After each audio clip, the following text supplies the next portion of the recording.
বলিউড হোক বা টলিউড, অনেক বড় তারকা যাত্রা শুরু হয়েছিল ছোট ছোট চরিত্র দিয়ে। অনেকের শুরুটা হয়েছিল ব্যাকগ্রাউন্ড ডান্সার হিসেবে। আজ আমরা জানবো এমন 10 জন তারকার কথা যারা একসময় সিনেমার গানে নায়ক নায়িকাদের পেছনে নাচতেন কেবলমাত্র একজন ব্যাকআপ ডান্সার হয়ে। আর আজ তারাই মঞ্চের সামনে কোটি কোটি মানুষের হৃদয় জয় করে এক একজন সুপারস্টার বনে গেছেন। চলুন শুরু করা যাক ভিডিওটিতে লাইক দিয়ে শেষ পর্যন্ত দেখুন। কাজল আগরওয়াল। মুম্বাইয়ের একটি মধ্যবিত্ত পরিবারে জন্ম হয় কাজল আগরওয়ালের। পড়ালেখায় খুবই ভালো আর ক্রিয়েটিভ কাজের প্রতি কাজলের আগ্রহ ছিল ছোট থেকেই। কলেজ লাইফ থেকেই মডেলিং শুরু করেন কাজল। সেই সময় ঐশ্বরিয়া রায়ের একটি গানে ব্যাকগ্রাউন্ড ডান্সার হিসেবে কাজ করার সুযোগ পান, সাথে ছোট্ট একটি রোলে অ্যাক্টিং করারও সুযোগ পান কাজল। ছোট রোল হলেও ক্যামেরার সামনে দারুণভাবে নিজেকে উপস্থাপন করেন কাজল। এই কনফিডেন্ট তার জন্য অনেক ইফেক্টিভ ছিল। এই অভিজ্ঞতাকে কাজে লাগিয়ে কাজল সাউথ আর বলিউডে সাফল্যের সাথে কাজ করতে থাকেন। সুশান্ত সিং রাজপুত। সুশান্ত সিং রাজপুত এমন এক নাম যা এখনও হাজার মানুষের হৃদয়ে জীবিত। পাটনা থেকে দিল্লিতে লেখাপড়া করতে আসলেও তার মন গিয়ে থাকত মূলত স্টেজে। ইঞ্জিনিয়ারিং পড়ালেখার পাশাপাশি সুশান্ত সেবক ডেভার ডান্স গ্রুপের সদস্য হন, আর এটাই ছিল তার আসল সফর। এই ডান্স গ্রুপে কাজ করা অবস্থায় তিনি বিভিন্ন গানে ব্যাকগ্রাউন্ড ডান্সার হিসেবে কাজ করতে শুরু করেন। এরপর তিনি 2006 সালে ফিল্মফেয়ার অ্যাওয়ার্ডে ঋত্বিক রোশন এবং ঐশ্বরিয়া রায়ের একটি গানে পেছনে ডান্স করার সুযোগ পান। এভাবে ধীরে ধীরে বলিউডে নিজের জায়গা করে নেন সুশান্ত সিং।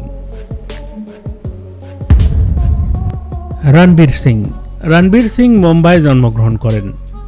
তিনি ছোট থেকেই অ্যাক্টিং নিয়ে দিওয়ানা ছিলেন। রণবীর আমেরিকার ইন্ডিয়ানা ইউনিভার্সিটি থেকে থিয়েটার প্র্যাকটিস করেছেন। পড়াশোনা শেষ করে একটি স্বপ্ন নিয়ে দেশে ফেরেন, আর সেটা হলো অভিনেতা হবার স্বপ্ন। কিন্তু ফিল্ম ইন্ডাস্ট্রির দরজা নতুন কারোর জন্য এতটা সহজ ছিল না। রণবীর বিভিন্ন জায়গায় অ্যাসিস্ট্যান্ট হিসেবে কাজ করেন এবং বারবার অডিশন দিতে থাকেন আর বারবারই রিজেকশন পান। এর মধ্যে দিয়েই হঠাৎ করে একটি সুযোগ পেলেন ফিল্ম কোই মিল গায়া সিনেমায় ইটস ম্যাজিক গানে ঋত্বিক রোশনের পিছনে ব্যাকগ্রাউন্ড ডান্সার হিসেবে কাজ করার। এরপর বিভিন্ন ওয়ার্কশপে কাজ করার সুযোগ পেলেন আর বারবার নিজেকে প্রমাণ করলেন। এভাবেই একদিন নিজেই লিড রোলে অ্যাক্টিং করার সুযোগ পেলেন।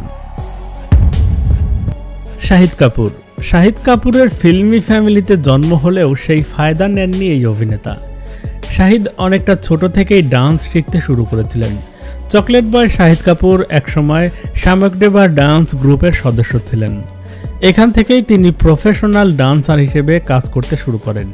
তিনি মাধুরী দীক্ষিতের জনপ্রিয় গান দিল তো পাগল হ্যার পেছনে নাচার সুযোগ পেয়েছিলেন। এরপর বেশ কিছু বিজ্ঞাপনে কাজ করার সুযোগ পান, যেমন পেপসি, ক্লোজ আপ, কিটক্যাট ইত্যাদি। এইসব মডেলিং ধীরে ধীরে নিজের জায়গা করে নেন শাহিদ কাপুর। তাল সিনেমার গানে ব্যাকগ্রাউন্ড ডান্সার হিসেবে নেচে অনেকেরই নজরে আসেন শাহিদ। দীপিকা পাড়ুকোন। দীপিকা ব্যাঙ্গালোরে জন্মগ্রহণ করেন। প্রথমে স্পোর্টস নিয়ে চিন্তাভাবনা থাকলেও ধীরে ধীরে তিনি গ্ল্যামার ওয়ার্ল্ডে আসতে আগ্রহী হয়ে ওঠেন। দীপিকাও বলিউডের নজরে আসেন ব্যাকগ্রাউন্ড ডান্সার হিসেবে কাজ করার পর। তিনি হিমেশ রেশমিয়ার নাম হে তেরা গানে ডান্স করেন। এরপর টেলিভিশন বিজ্ঞাপন এবং মডেলিং, এরপর ফিল্মে অডিশন দিতে শুরু করেন দীপিকা। আজকের ন্যাশনাল অ্যাওয়ার্ড উইনার অভিনেতা রাজকুমার রাও প্রথম দিকে একাধিক সিনেমায় ব্যাকগ্রাউন্ড ডান্সার হিসেবে কাজ করেছেন। এরপর ধীরে ধীরে নিজের প্রতিভার মাধ্যমে জায়গা করে নিয়েছেন এই অভিনেতা। আরশাদ ওয়ারশির চাইল্ডহুড খুব একটা সহজ ছিল না। মাত্র 14 বছর বয়সে তিনি তার বাবা মাকে হারান। ফলে তাকে স্কুল ছাড়তে হয় এবং কসমেটিক সেলসম্যানের চাকরি করতে হয়। কিন্তু তার মনের মধ্যে সবসময় ডান্স আর অভিনয়ের স্বপ্ন বড় হতে থাকে। আরশাদ টিভি দেখে ডান্স শিখতে থাকেন এবং থিয়েটারে কোরিওগ্রাফির কাজ নেন, আর সেখান থেকেই ফিল্ম জগতের সাথে পরিচিত হতে থাকেন। তিনি একটি ডান্স গ্রুপও তৈরি করেন এবং সেখানে নিজেও ব্যাকগ্রাউন্ড ডান্সার হিসেবে কাজ করতে থাকেন। সেখান থেকে বলিউডে প্রবেশ করেন আরশাদ ওয়ারশি। দিয়া মির্জা হায়দ্রাবাদে জন্মগ্রহণ করেন।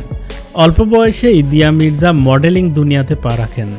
মডেলিংয়ের আগে তিনি সাউথ মুভির গানে ব্যাকগ্রাউন্ড ডান্সার হিসেবে কাজ করেছেন।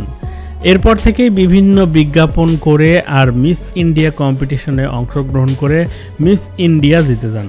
আর সেখান থেকেই বলিউডে পথ চলা শুরু হয় তার। কুনাল খেমু শিশু শিল্পী হিসেবে নাম করেছিলেন, কিন্তু টিনেজে ফিরে আসতে লড়াই করতে হয়েছে তাকে। তিনি বেশ কয়েকটি সিনেমায় ব্যাকগ্রাউন্ড ডান্সার হিসেবে কাজ করেছিলেন। পরে কালিয়াং সিনেমার মাধ্যমে নিজেকে প্রতিষ্ঠিত করেন কুনাল। রেমো ডি সুজা আজ তিনি বলিউডের নামকরা কোরিওগ্রাফার এবং পরিচালক। ডান্সের প্রতি তার এমন আগ্রহ ছিল যে কোনো রকম প্রাতিষ্ঠানিক ট্রেনিং ছাড়াই নিজে নিজেই ডান্স প্র্যাকটিস করে সফলতার শিখরে পৌঁছেছেন রেমো। মুম্বাই আসার পর তাকে কেউই চিনত না। তিনি প্রথমে ছোট ছোট স্টেজ শো আর ফিল্মের ব্যাকগ্রাউন্ড ডান্সার হিসেবে নাচতে শুরু করেন। এরপর একসময় শাহরুখ খানের পরদেশ সিনেমার মেহবুবা গানে শাহরুখ খানের পেছনে একজন ব্যাকগ্রাউন্ড ডান্সার হিসেবে কাজ করার সুযোগ পান। এরপর থেকে বলিউডের বিভিন্ন ডান্স গ্রুপের সাথে কাজ করতে থাকেন এবং একসময়ে নিজেই একটি ব্র্যান্ডে পরিণত হন রেমো। তো ভিউয়ার্স, এই সকল তারকাদের মধ্যে আপনার কোন তারকার স্টোরি নিজেকে মোটিভেট করেছে বলে মনে করেন? কমেন্টস করে জানিয়ে দিন তার নাম। আর এমন আরও ভিডিও পেতে সাবস্ক্রাইব করে রাখুন আমাদের চ্যানেল। ধন্যবাদ।